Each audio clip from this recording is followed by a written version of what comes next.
तो दोस्तों ये है यूपी टीजीटी बायोलॉजी 2009 का क्वेश्चन पेपर। और ये इस क्वेश्चन पेपर का तीसरा और अंतिम भाग है। पहले दो वीडियोस में हमने 95 क्वेश्चंस तक कवर कर लिए थे। अब यहाँ पर हम 96 क्वेश्चन से शुरू करते हैं। तो पहला क्वेश्चन है 96। Poison fangs of snake are, snake के जो जहर वाले दांत होते हैं, विष दंत जिनको बोलते हैं, वो कौन से होते हैं? जंबिका दंत हैं, विशेष रचनाएं हैं, ये पूर्व जंबिका दंत हैं, या फिर वोमेरिये दंत हैं। इंग्लिश में मैक्सिलरी टीथ हैं, स्पेशलाइज्ड स्ट्रक्चर्स हैं, प्री मैक्सिलरी टीथ हैं, या फिर ये वोमेराइन टीथ हैं। Question number 96। इस क्वेश्चन का सही जवाब है मैक्सिलरी टीथ। ये ऊपर के दो दांत होते हैं, ठीक है, जो कि अंदर से हॉलो खोखले होते हैं, और ये दांत अंदर जाके जो पॉइजन ग्लैंड होती है जिसमें पॉइजन इकट्ठा होता है, उससे ये सीधे सीधे जुड़े हुए होते हैं। बहुत ही शार्प, बहुत ही नुकीले और पॉइंटेड ये फैंग्स होते हैं, जिसको आम तौर पर आम भाषा में सांप के जहर के दांत भी कहा जाता है। और इन्हीं दांतों के आधार पर विषैले और जो विषहीन सर्प हैं उनकी हम पहचान कर सकते हैं। ठीक है। नेक्स्ट है question number 97। Wings of butterfly birds and bats are. ये देखिए, इस तरह के क्वेश्चन काफ़ी पूछे जाते हैं टीजीटी और पीजीटी की परीक्षाओं में, चाहे वो यूपी पीजीटी टीजीटी की परीक्षा हो या केंद्रीय विद्यालय की परीक्षा हो। इस तरह के क्वेश्चन हर बार किसी न किसी रूप में पूछे जाते हैं। तो पूछा गया कि तितली, पक्षी और चमगादड़ के पंख हैं समजात अंग है, समवृत्तीय अंग है, असंबंधित या अंग है, या फिर अवशेषीय अंग है। इंग्लिश में होमोलोगस ऑर्गन्स हैं, एनालोगस ऑर्गन्स हैं, अनरिलेटेड ऑर्गन्स हैं, या फिर वेस्टिजियल ऑर्गन्स हैं। देखिए, विंग्स ऑफ बटरफ्लाई बर्ड्स और बैट, इन तीनों के विंग्स उड़ने का काम करते हैं। क्या काम करते हैं? उड़ने का काम करते हैं। लेकिन अगर इनका इंटरनल स्ट्रक्चर देखा जाए तो ये कैसा है? अलग अलग है। तो ऐसे अंग जिनका इंटरनल स्ट्रक्चर अलग अलग है लेकिन उनका जो फंक्शन है, वो काम है, वो एक ही होता है, ऐसे ऑर्गन्स को इंग्लिश में एनालॉगस ऑर्गन बोलते हैं। ठीक है। और हिंदी में समवृत्तीय अंग। और क्वेश्चन पूछा था समजात अंग क्या होते हैं? समजात अंग वो अंग होते हैं जिनका इंटरनल स्ट्रक्चर तो सेम है, ठीक है, लेकिन उनके काम जो है, फंक्शन अलग अलग होते हैं। उनको होमोलोगस ऑर्गन इंग्लिश में और हिंदी में क्या बोलते हैं? समजात अंग। लेकिन जो इस क्वेश्चन में पूछा गया कि बटरफ्लाई यानी कि तितली, बर्ड और बैट के जो स्नेक हैं, किसका उदाहरण है? वो उदाहरण है एनालॉगस ऑर्गन यानी कि समवृत्त अंग का। ठीक है। 98 की तरफ बढ़ते हैं। पूछा गया ओजोन डे किस दिन मनाया जाता है? 30 जनवरी, 21 अप्रैल, 16 सितंबर, या फिर 25 दिसंबर। ओजोन डे किस दिन मनाया जाता है? ओजोन डे मनाया जाता है 16 सितंबर को। कब? 16 सितंबर को ओजोन डे मनाया जाता है। 99 में पूछा गया which one of the following is a link between Annelida and Mollusca. Annelida और मोलस्का संघ के बीच की जो कड़ी है वो कौन सी है? आर्कियोप्टेरिक्स है, पेरिपेटस है, नियोपाइलिना है, या फिर वो सीलाकैंथ है। देखिए, आर्कियोप्टेरिक्स के बारे में आपने भी पढ़ा होगा। ये बर्ड्स और रेप्टाइल्स के बीच में कनेक्टिंग लिंक है आर्कियोप्टेरिक्स। तो पहला ऑप्शन तो सही नहीं है। अब बचते हैं 99 में 3 ऑप्शन, पेरिपेटस, नियोपाइलिना और फिर सीलोकैंथ। इस क्वेश्चन का सही आंसर है थर्ड, नियोपाइलिना। नियोपाइलिना मोलस्का और एनालिडा के बीच में एक कनेक्टिंग लिंक है। आर्कियोप्टेरिक्स बर्ड्स और रेप्टाइल्स के बीच में कनेक्टिंग लिंक है। और पेरिपेटस जो है वो एनालिडा और ऑर्थोपोडा के बीच में एक कनेक्टिंग लिंक है। तो इस क्वेश्चन में 3 क्वेश्चन बन सकते हैं। तीनों के आंसर मैंने आपको बता दिए। क्वेश्चन नंबर 100 में पूछा गया heartbeat is regulated by. Question भी पहले भी पूछा गया है टीजीटी की परीक्षा में कि हार्ट बीट जो होती है किसके द्वारा नियंत्रित होती है? पेस मेकर के द्वारा, वेगस नर्व जो 10वीं नंबर की क्रेनियल नर्व है उसके द्वारा, सिंपैथेटिक नर्व्स के द्वारा, या फिर तीनों के द्वारा। जो हार्ट बीट है किसके द्वारा नियंत्रित होती है? क्वेश्चन नंबर 100 में ये पूछा गया है। ठीक है। तो अगर इस क्वेश्चन को आप ध्यान से पढ़िए और इनके ऑप्शन को सही से समझिए तो इसमें तीनों ही ऑप्शन ठीक है। पेस मेकर हार्ट की बीट को रेगुलेट करता है, पेस मेकर। ठीक है। वेगस नर्व भी हार्ट को कंट्रोल करती है, वेगस जो 10वीं क्रेनियल नर्व है। सिंपैथेटिक नर्व्स जो होती हैं वो भी हार्ट बीट को रेगुलेट करती हैं। ठीक है। तो इस हिसाब से तीनों ही आंसर ठीक है। तो इस क्वेश्चन नंबर 100 का जो सही ऑप्शन है वो है 4 ऑल ऑफ दीज। अगले क्वेश्चन में पूछा गया ये मैच द फॉलोइंग तरीके का क्वेश्चन, इसमें 4 ऑप्शन दिए हैं और इसमें एग्स के बारे में पूछा गया और वो पूछा कि वो एग्स किस किस का कैरेक्टरिस्टिक, किस ग्रुप का कैरेक्टरिस्टिक है। मैं आपके सामने ऑप्शन पढ़ देता हूँ। Microlecithal egg dipnoi, homolecithal eggs amphibia, mesolecithal egg bird और सेंट्रोलेसिथल एग इंसेक्ट। हिंदी में पढ़ देता हूँ। सूक्ष्म पीतकी अंडे डिप्नॉय, समपीतकी अंडे एम्फीबियंस, मध्य पीतकी अंडे पक्षी और केंद्र पीतकी अंडे कीट यानी कि इंसेक्ट्स। इस क्वेश्चन का सही आंसर है, आपको पता होगा इस क्वेश्चन का सही आंसर है आंसर नंबर 4, सेंट्रोलेसिथल एग्स किस में पाए जाते हैं? इंसेक्ट्स में पाए जाते हैं, कीट वर्ग में पाए जाते हैं। ठीक है। मीजोलेसिथल एग किस में पाए जाते हैं? एम्फीबियंस में पाए जाते हैं। किस में पाए जाते हैं? ठीक है। क्वेश्चन नंबर 102 की तरफ बढ़ते हैं। The hypothesis of coupling and repulsion for linkage was formulated by. सहलग्नता, युग्मन और प्रतिकर्षण परिकल्पना का सूत्र किसने दिया था? सटन एंड बॉवेरी ने, बैट्सन एंड पुनेट ने, ये यहाँ पर पुनेट होना चाहिए, बाटसन नहीं, बेटसन एंड पुनेट हैं, टी.एच. मॉर्गन ने या फिर डब्ल्यू सटन ने। 4 ऑप्शन दिए हैं। कपलिंग एंड रिपल्सन थ्योरी किसने दी थी लिंकेज के बारे में? क्वेश्चन नंबर 102 में ये पूछा गया है। तो इस क्वेश्चन का सही जवाब है TH. Morgan, Thomas Hunt Morgan. ये एक अमेरिकन बायोलॉजिस्ट थे जिन्होंने लिंकेज की कॉन्सेप्ट को सबसे पहले दुनिया के सामने रखा था और इन्होंने ही coupling and repulsion hypothesis for linkage को सबसे पहले दुनिया के सामने बताया था। तो T H. Morgan, Thomas Hunt Morgan, जो कि एक अमेरिकन बायोलॉजिस्ट थे। क्वेश्चन नंबर 103 में पूछा कि balanoglossus is commonly known as. Balanoglossus को सामान्यतः किस नाम से जाना जाता है? अर्थवॉर्म है? अर्थवॉर्म तो नहीं होगा, अर्थवॉर्म तो केचुआ होता है। टेप वॉर्म, टीनिया सोलियम को कहा जाता है, फीताकृमि जिसको हिंदी में बोलते हैं। Corn worm and tongue worm. Question number 130 का सही ऑप्शन है टंग वॉर्म। बैलेनोग्लॉसिस को क्या बोला जाता है? टंग वॉर्म भी बोला जाता है। तो इसका क्वेश्चन का सही आंसर क्या है? Answer number 4। 104 में पूछा इन Drosophila sex determination depends upon. Drosophila, इसका पूरा नाम ड्रोसोफिला मेलानोगास्टर है। इसमें लिंग निर्धारण किस पर निर्भर करता है? वाई क्रोमोसोम पर, एक्स क्रोमोसोम पर, ऑटोसोम्स पर और एक्स क्रोमोसोम और ऑटोसोम दोनों पर। क्वेश्चन नंबर 104 में पूछा गया है। ठीक है। तो ड्रोसोफिला में जो सेक्स डिटर्मिनेशन होता है वो एक्स क्रोमोसोम और ऑटोसोम दोनों से होता है। किससे होता है? एक्स क्रोमोसोम और ऑटोसोम दोनों ही सेक्स यानी कि जो ऑफस्प्रिंग है वो मेल होगा या फीमेल होगा इस बात को निर्धारित करते हैं। तो क्वेश्चन नंबर 104 का सही ऑप्शन है ऑप्शन नंबर 4। नेक्स्ट है नॉनसेंस कोडॉन। देखिए क्वेश्चन का आंसर आपको याद होना चाहिए। 3 नॉनसेंस कोडॉन है, उसको आप याद कर लीजिए और आंख बंद करके अगर ये क्वेश्चन पूछा जाता है तो उसका आंसर आपको रटा होना चाहिए, याद होना चाहिए। वो जो नॉनसेंस कोडॉन इनको टर्मिनेशन कोडॉन भी बोलते हैं। टर्मिनेशन कोडॉन वो कोडॉन होते हैं जो किसी भी अमीनो जो टीआरएनए जो अमीनो एसिड्स को प्रोटीन सिंथेसिस के समय टीआरएनए को कैरी करता है, ठीक है, इनके लिए कोई भी अमीनो एसिड्स नहीं है।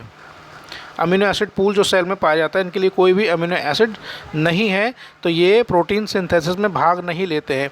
एमआरएनए की चेन पर जहाँ पर ये 3 कोडॉन कोई सा भी एक कोडॉन आ जाता है, प्रोटीन चेन का जो बनना, पॉलीपेप्टाइड चेन का बनना, वो वहीं पर रुक जाता है। इसलिए इनको टर्मिनेशन कोडॉन या फिर नॉनसेंस कोडॉन दोनों ही बोलते हैं। ठीक है। और वो 3 कौन से हैं? इन ऑप्शन को पढ़िए। ऑप्शन 3 को देखिए, UAG, UAA और UGA। ठीक है, ये तीनों नॉनसेंस कोडॉन है, आपको ये रटा होना चाहिए। UAA, UGA और UAG, ये तीनों ही नॉनसेंस कोडॉन है। ऑप्शन नंबर 3 इसमें ठीक है। 106 में पूछा गया in which stage does centromere divide into 2। Cell division जो होता है, सेल डिवीजन 2 तरीके का मुख्यतः होता है, एक तो मियोसिस, दूसरा माइटोसिस। माइटोसिस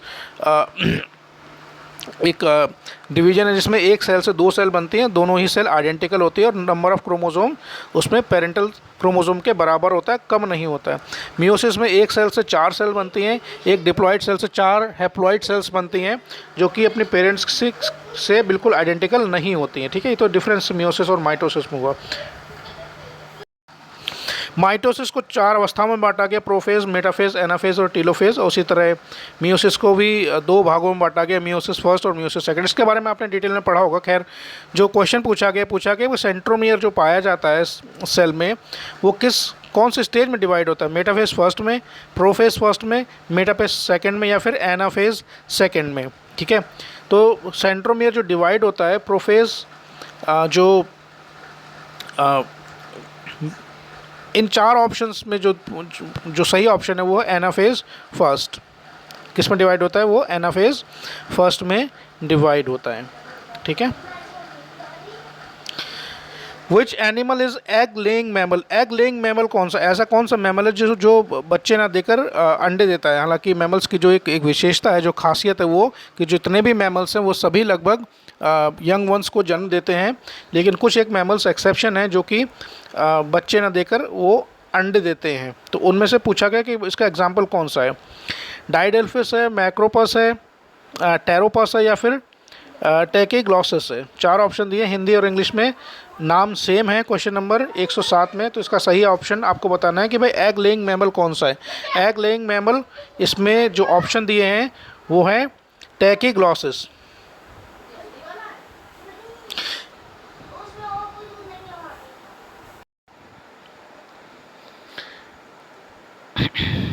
तो इसका सही का ऑप्शन क्या है, टेकीग्लॉसिस। मैक्रोपस कंगारू को बोलते हैं, कंगारू एग लेइंग मैमल नहीं है। टेरोपस बैट, चमगादड़ की श्रेणी में आता है।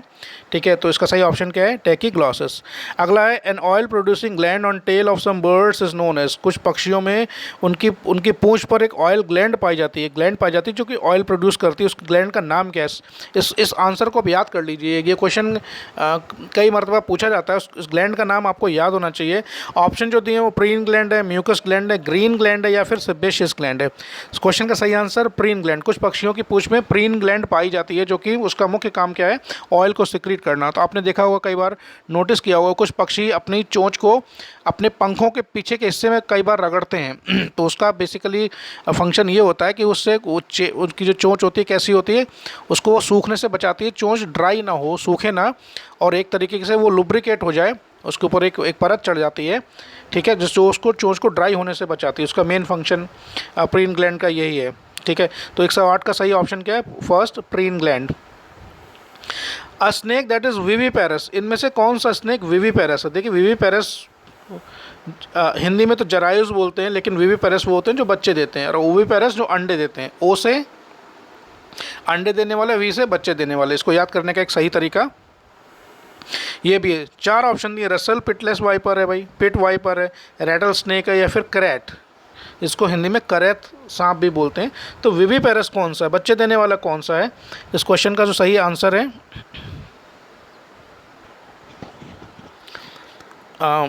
Pit viper. आप पिट वाइपर के साथ जा सकते हैं। पिट वाइपर कैसा स्नेक है, विविपेरस है।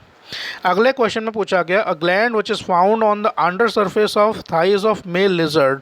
मेल छिपकली यानी कि नर छिपकली, वो है ग्रंथि जो नर छिपकली की जांघ के निचले हिस्से में पाई जाती है, उसको क्या बोलते हैं? ये स्यूडोफोरिक ग्लैंड है, फीमोरल ग्लैंड है, ग्रीन ग्लैंड है, या फिर स्टिक ग्लैंड है। इंग्लिश में pseudophoric gland, femoral gland, green gland, या स्टिंक ग्लैंड। कौन सी ग्लैंड है, ये नाम बताना है। उस क्वेश्चन का सही आंसर है फीमोरल ग्लैंड।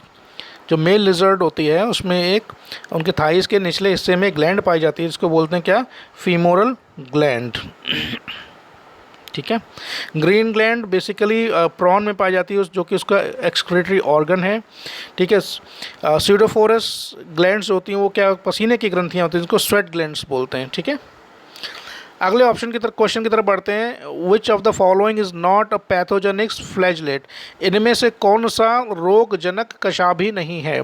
लीशमैनिया, जिरार्डिया, ट्रिपेनोसोमा, या फिर नॉक्टिल्यूका। 4 ऑप्शन दिए क्वेश्चन नंबर 111 में, और इसका सही ऑप्शन है नॉक्टिल्यूका। नॉक्टिल्यूका पैथोजेनिक फ्लैजलेट नहीं। फ्लैजलेट वो ऑर्गेनिज्म होते हैं जिनमें फ्लैजला पाए जाते हैं। फ्लैजला प्लूरल होता है, और अगर एक है तो उसको क्या बोलेंगे, फ्लैजलम। ठीक है, तो अगर फ्लैजला लिखा है तो बहुत सारे प्लूरल हैं, और फ्लैजलम लिखा है तो उसको एक को फ्लैजलम बोलते हैं। तो पूछा गया कि इनमें से कौन सा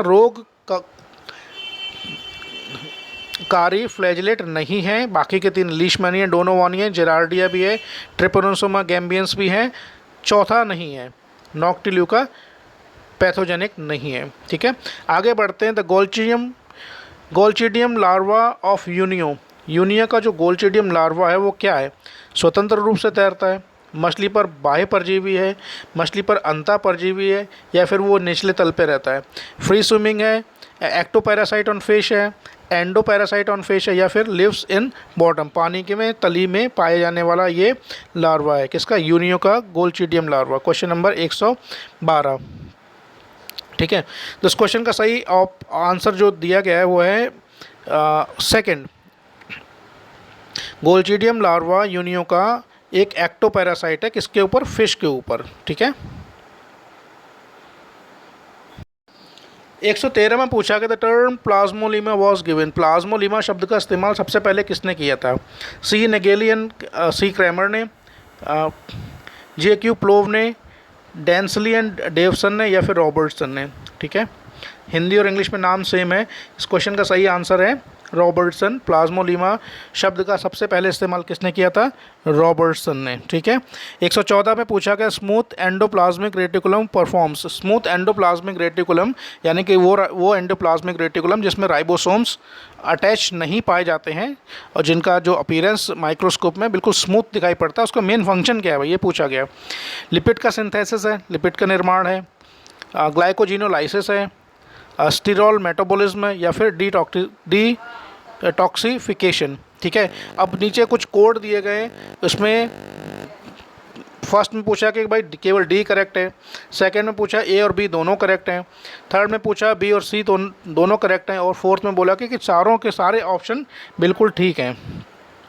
ठीक है, तो इस क्वेश्चन को आप पढ़िए और इसके आंसर को अगर ऑप्शंस को पढ़ेंगे तो ये आपको समझ में आ जाएगा कि ये जितने भी फंक्शंस दिए गए हैं ये सारे के सारे फंक्शन एंडोप्लाज्मिक रेटिकुलम में होते हैं। लिपिड का सिंथेसिस होता है, ग्लाइकोजिनोलाइसिस भी होता है, स्टीरॉल मेटाबॉलिज्म होता है, डिटॉक्सिफिकेशन, सारे ही काम ये स्मूथ एंडोप्लाज्मिक रेटिकुलम करता है। तो 114 का सही ऑप्शन क्या है? All of the options are correct.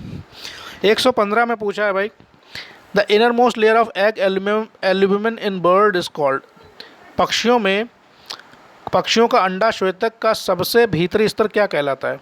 भीतरी पतले श्वेतक, वाइटलिन झिल्ली, घन श्वेतक, श्वेतक रज्जुधारी स्तर। हिंदी में बड़ा कठिन उच्चारण है इन शब्दों का। इंग्लिश में पढ़ते हैं इनर थिन एल्ब्यूमिन है, वाइटलिन मेम्ब्रेन है, डेंस एल्ब्यूमिन है, या फिर चेलेजिफेरस लेयर है। Question number 115। इस क्वेश्चन का सही आंसर है third, dense albumin. Question number 115 का सही ऑप्शन है थर्ड।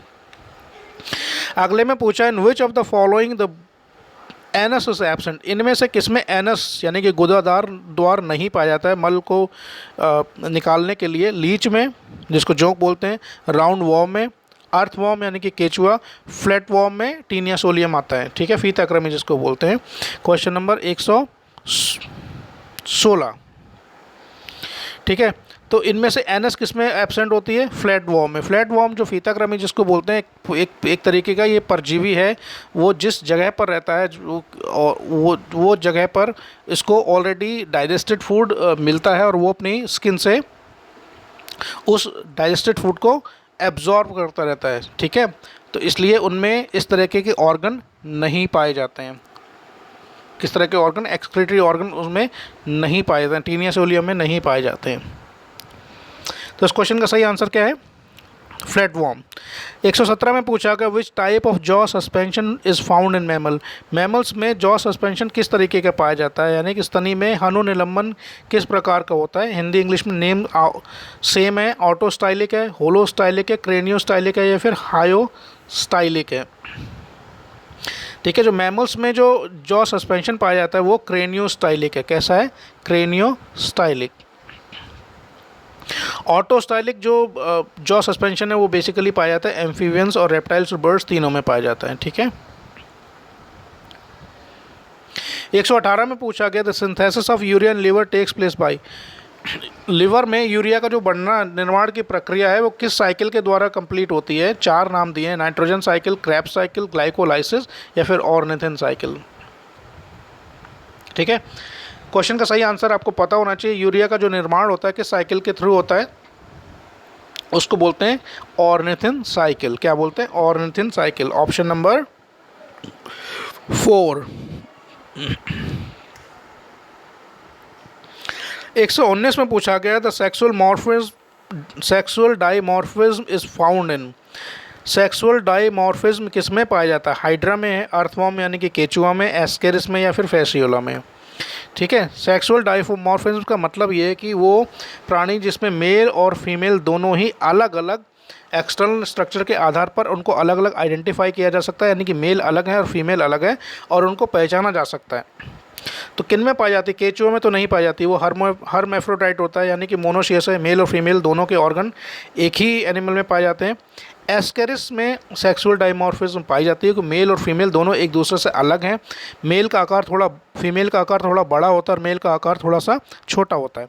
तो इस क्वेश्चन का सही आंसर है 3rd। 120 में पूछा गया निम्नलिखित में से किस जंतु में तंत्रिका तंत्र पाया जाता है लेकिन मस्तिष्क नहीं पाया जाता है?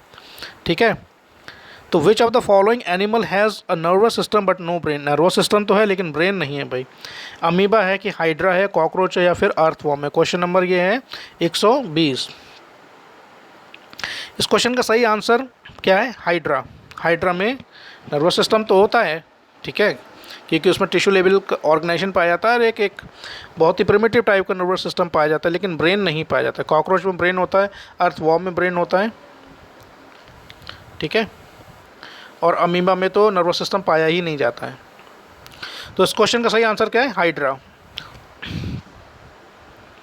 121 में पूछा अरिस्टोटल्स लैंटर्न, अरिस्टो की लालटेन कहाँ पाया जाता है? एस्टोरॉयडिया में, इकाइनोडिया में, होलोथीरोइडिया में, या फिर क्रियोनिडिया में? ठीक है, क्वेश्चन नंबर 121। तो अरस्तु का लालटेन किस में पाया जाता है? इकाइनोडिया में। इकाइनोडिया में अरस्तु का लालटेन पाया जाता है। Next, neoteny is observe. Neoteny किस में पाई जाती है? 4 ऑप्शन दिए हैं, एम्बिस्टोमा है, एलाइटस है, साइकन है, या फिर सेक्युलिना है। हिंदी और इंग्लिश में नाम सेम है। नियोटोनी को डिम्बक जनन बोला जाता है। इसको नियोटोनी के बारे में एक बार पढ़ लीजिएगा अच्छे तरीके से। जो क्वेश्चन पूछा गया उसमें 4 ऑप्शन दिया, पूछा गया कि भाई नियोटोनी किस में पाया जाता है, तो वो नियोटोनी पाया जाता है एम्बिस्टोमा में। किस में पाया जाता है? एम्बिस्टोमा में। ठीक है, नियोटोनी बेसिकली क्या होता है? नियोटोनी ये होता है एक फिनोमिनन है जिसमें जो एडल्ट होता है, एडल्ट में कुछ लार्वा के कैरेक्टर्स पाए जाते हैं, यानी कि एडल्ट में लार्वा के कुछ कैरेक्टर्स पाए जाते हैं, उस फिनोमिनन को क्या बोलते हैं? नियोटोनी। और इन 4 ऑप्शंस में जो सही ऑप्शन है वो एम्बिस्टोमा। 123 में पूछा गया kidneys are vital organs of body because they help in. Kidney यानी कि किडनी हमारे शरीर के बहुत ही महत्वपूर्ण अंग हैं। क्यों हैं वो? ऐसा क्या काम करते हैं जिसकी वजह से उनका महत्व हमारी शरीर में बहुत ज़्यादा है? 4 ऑप्शन दिए हैं। Regulation of body fluid, body के जितने फ्लूइड्स उनको नियंत्रित करते हैं ये। Regulation of acid base balance, शरीर में एसिड बेस बैलेंस को नियंत्रित करते हैं। रिमूवल ऑफ मेटाबॉलिक वेस्ट, जो शरीर में मेटाबॉलिक वेस्ट तैयार होता है उसको शरीर से बाहर निकालते हैं। And all of this function, ये सारे के सारे फंक्शन किडनी करती है। पूछा गया। इस क्वेश्चन का आंसर भी बहुत ही ऑब्वियस है, बहुत ही सीधा सा है। आपने अगर ऑप्शन पढ़ लिए हैं तो इसका आंसर आप खुद ही बता देंगे। किडनी ये सारे के सारे फंक्शन करता है। बॉडी फ्लूइड बैलेंस को मेंटेन करता है, एसिड बेस को भी मेंटेन करता है बॉडी में, मेटाबॉलिक वेस्ट को बाहर निकालने में मदद करता है, तो सारे ही फंक्शन करता है। 124 में पूछा था infective stage of malarial parasite. Malarial parasite की जो इन्फेक्टिव स्टेज है, जो मनुष्य में जब प्रवेश करती है तो मनुष्य जो है संक्रमित हो जाता है, उस स्टेज का नाम क्या है? ट्रोफोजोइट है, मीरोजोइट है, स्पोरोजोइट है, या फिर वो सिस्ट है? इस क्वेश्चन का सही आंसर है स्पोरोजोइट। आपको पता होगा जो अपने मलेरियल पैरासाइट की जो अगर लाइफ साइकिल पढ़ी होगी NCERT के क्लास 12th में, इसके ऊपर एक चैप्टर है ह्यूमन हेल्थ में, तो इसमें अगर आपने पढ़ा होगा उसकी पूरी लाइफ साइकिल के बारे में और जितनी भी स्टेजेस हैं प्लाज्मोडियम की, तो उसमें जो स्पोरोजोइट स्टेज होती है वो इन्फेक्टिव स्टेज होती है, उसी से मलेरिया कॉज होता है। इस वीडियो का और इस क्वेश्चन पेपर का अंतिम जो प्रश्न है वो है parasitic castration occurs in, Hindi में परजीवी बधियाकरण किस में पाया जाता है? फैसियोला में, नेरीज में, सेक्युलाइना में या फिर पेलिमोन में? इसका सही आंसर है सेक्युलाइना। किस में? सेक्युलाइना। ठीक है, तो ये था टीजीटी यूपी टीजीटी बायोलॉजी 2009 का क्वेश्चन पेपर। इस वीडियो को आप लोग देखें, शेयर करें। इसके बारे में अगर कोई आप कमेंट करना चाहते हैं तो कमेंट कीजिए। कोई सुझाव आप अगर हमें देना चाहते हैं, किन और विषयों पर आप चाहते हैं कि हम वीडियोस बनाएं, जिससे कि जो स्टूडेंट्स हैं जो अलग अलग प्रतियोगी परीक्षाओं की तैयारी कर रहे हैं और जिनका उद्देश्य सरकारी नौकरी पाना है, खासकर वो अगर टीचर बनना चाहते हैं या किसी और सरकारी नौकरी में पाने के लिए कोशिश कर रहे हैं, तो आप अपना सुझाव हमें ज़रूर दें किन और टॉपिक्स के में आप वीडियो चाहते हैं और वो उन वीडियोस की क्वालिटी कैसी होनी चाहिए, उनमें उनको और किस बेहतर तरीके से प्रेजेंट किया जाना चाहिए। तो अपने सुझाव हमें ज़रूर दें। इस वीडियो को लाइक करें, सब्सक्राइब करें, इससे हमें आगे बढ़ने में मदद मिलेगी। जुड़े रहिए। बहुत बहुत धन्यवाद। नमस्कार।